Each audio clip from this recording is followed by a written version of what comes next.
राजस्थान विधानसभा में नेता प्रतिपक्ष टीकाराम जूली ने सत्ता पक्ष पर आने के अनेक आरोप लगाए हैं। उन्होंने कहा कि विधानसभा बुलेटिन में कई विसंगतिपूर्ण प्रावधान किए गए हैं। इसमें विधायकों पर कई प्रकार की पाबंदियां लगाकर उन्हें सवाल पूछने से रोके जाने के प्रयास हो रहे हैं। ये विशेष आप लोगों को तकलीफ इसलिए दी कि आज दिन में हमारे विधानसभा अध्यक्ष वासुदेव देवनानी जी ने एक प्रेस कॉन्फ्रेंस की है और उन्होंने ये कहा कि विधानसभा के अंदर जो नियम चल रहे हैं वो पुराने ही हैं और जो बुलेटिन जारी हुआ है वो 2020 के अंदर जारी हुआ था, उसी के आधार पे हम कर रहे हैं। सबसे पहले तो मैं ये कहना चाहूँगा कि उन्होंने वो बुलेटिन वहाँ दिखाया लेकिन किसी भी पत्रकार को दिया नहीं। वहाँ ये कहा गया कि ये ऑनलाइन है, तो मैंने ऑनलाइन पूरा उसको छान दिया, मेरे को वो ऑनलाइन भी मिला नहीं। विधानसभा चूंकि आज संडे है, बंद है, लेकिन मेरा ऑफिस खुला है। वहां भी हमने खूब प्रयास किया लेकिन वहां भी मिला नहीं। मैंने अधिकारियों से बात की तो उन्होंने संडे का बहाना बना दिया। जब संडे को विधानसभा अध्यक्ष जी प्रेस कॉन्फ्रेंस कर रहे हैं और उनके पास कोई डॉक्यूमेंट्स है तो वो मिलना चाहिए। 12:30 बजे उन्होंने प्रेस कॉन्फ्रेंस की थी और अब मैं समझ रहा हूँ 4:30 के आसपास का समय हो गया, तो अभी तक तो उनको वो बुलेटिन दे देना चाहिए। विधानसभा के नियम और प्रक्रिया 37(2) के तहत प्रश्न पूछने के नियम बने हुए हैं जिनको 25 अलग अलग खंडों के अंदर परिभाषित किया गया है और उनके तहत राजस्थान का कोई भी माननीय विधायक अपनी बात सदन के अंदर रख सकता है, क्वेश्चन लगा सकता है, बात पूछ सकता है। लेकिन यहाँ जिस प्रकार से बातें कही गई, ये भी कहा गया कि 2020 में जब सर्कुलर निकला तब टीकाराम जूली मंत्री थे, तब क्यों नहीं बोले। सबसे पहली बात तो मैं कहना चाहूंगा, मंत्री का दायित्व अलग होता है, नेता प्रतिपक्ष का दायित्व अलग होता है। उस समय मेरी जिम्मेदारियां अलग थी, आज मेरी जिम्मेदारी अलग है। आज मेरी जिम्मेदारी है कि विधायकों के किसी भी प्रकार के जो अधिकार है उन पे किसी भी प्रकार की कोई कटौती नहीं हो। और आज जिस प्रकार से राजस्थान की विधानसभा को कमजोर किया जा रहा है वो लोकतंत्र को कमजोर करना ही है। सरकार का पूरा फोकस रहता है कि हमारे मंत्री बचें और मंत्री भी इसी चक्कर में है। और उनका मैं समझता हूं विधानसभा अध्यक्ष जी को इसलिए ज्यादा उनका प्रेशर रहा होगा कि जिस कारण इस प्रकार की बातें कहनी पड़ी हैं। सबसे पहली बात, 2020 का बुलेटिन अभी तक मिला नहीं। दूसरी बात, विधानसभा जो है नियम प्रक्रिया से चलती है, तो उसके आधार पे आप नियम बताइए। आप ये नहीं कह सकते कि किसी पुराने समय से कोई परंपरा चली आ रही है तो ठीक है, आप उस परंपरा को निभाइए।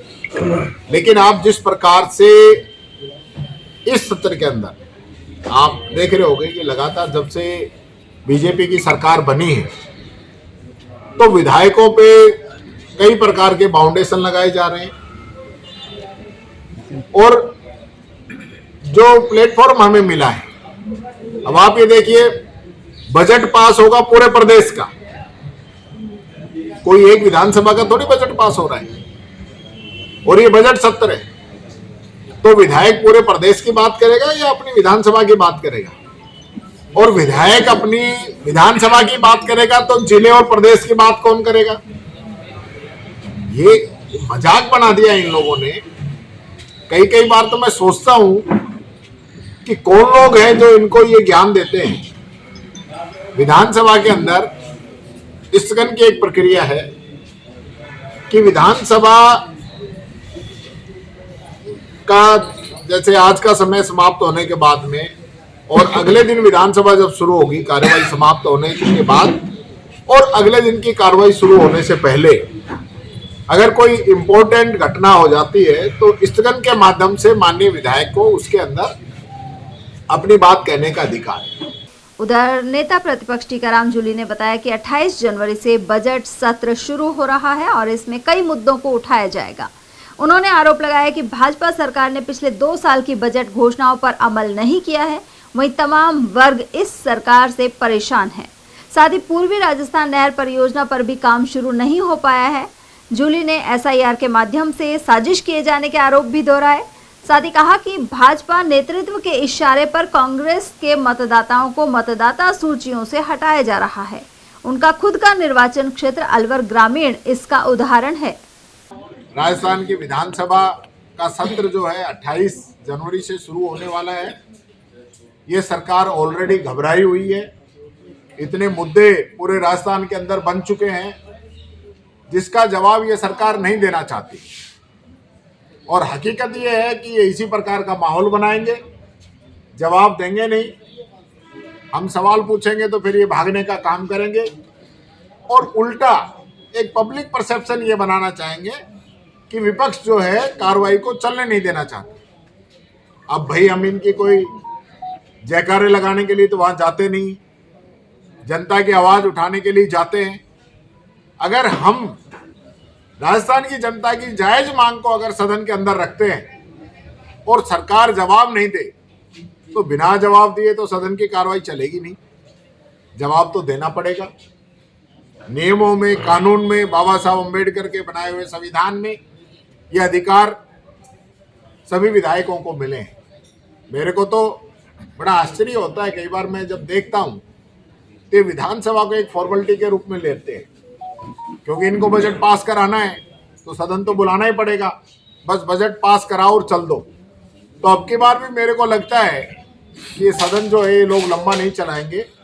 इतना एकदम जरूरी है उतने ही दिन ये इसको चलाएंगे और बजट पास कराकर ये लोग फिर छूमंतर हो जाएंगे और जनता के सवाल यूं ही खड़े रह जाएंगे। ये बात कहना चाहता हूँ। सर, इस बार कौन कौन से बड़े मुद्दे उठाने जा रहे हैं विधानसभा? हर मुद्दा ही बड़ा है, अपनी अपनी सोच है।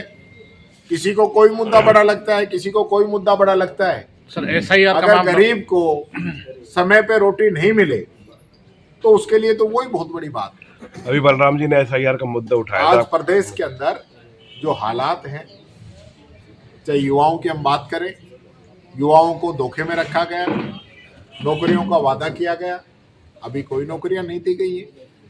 ज़्यादातर नौकरी जो अभी तक मिली है वो कांग्रेस समय की जो पाइपलाइन में नौकरियां थी वो दी गई है।